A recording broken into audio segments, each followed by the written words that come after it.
ఎన్నికల వేళ మమతా బెనర్జీ లీలలు ఒక్కొక్కటిగా బయటకొస్తున్నాయి. ఆవిడంట ఇప్పుడు మనకిక్కడ కార్పొరేషన్స్ ఉంటాయి. ఆ కుల కార్పొరేషన్, ఈ వ్యవస్థ కార్పొరేషన్ ఇట్లాంటి. ఈ కార్పొరేషన్‌లన్నిటికి చైర్మన్‌లని, డిప్యూటీ చైర్మన్‌లని, మెంబర్‌లనేస్తారు. కానీ 23కి ఆవిడే చైర్మన్ అట. అట్లాగే అలాంటి విచిత్రమైన వాటన్నిటికి ఇప్పుడు రాజీనామా చేసిందట. ఇందులో బెంగాల్ ప్రభుత్వంలో ఇతర ప్రభుత్వ రంగ బోర్డులు, అకాడమీలకు మొత్తంగా 23 పదవులకి ముఖ్యమంత్రి మమతా బెనర్జీ రాజీనామా చేసింది. హోంశాఖ, ఇతరత్ర శాఖల నుంచి ఉత్తర్వులు జారీ చేశారు.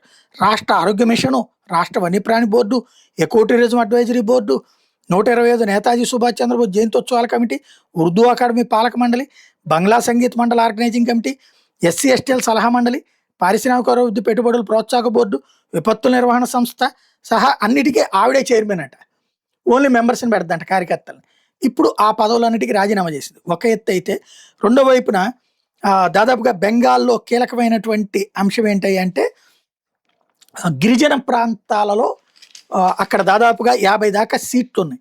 ఆ గిరిజన ప్రాంతాలలో మొన్న రాష్ట్రపతిని అవమానించినటువంటి నేపథ్యంలో రాష్ట్రపతి తీవ్ర ఆగ్రహం వ్యక్తం చేస్తే, ఆమెకి గిరిజన ప్రాంతాల్లో తాము చేసిన అభివృద్ధి ఏంటో చెప్తామంటూ అపాయింట్మెంట్ అడిగింది తృణమూల్ కాంగ్రెస్.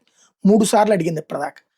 రాష్ట్రపతి, ఈ కొత్త రాష్ట్రపతి ద్రౌపది ముర్ము టేకప్ చేశాక ఇన్ని సంవత్సరాల్లో మొట్టమొదటిసారి ఒక రాష్ట్ర ప్రభుత్వానికి అపాయింట్మెంట్ తిరస్కరించడం వరుసగా 3 సార్లు మమతా బెనర్జీకే జరిగింది.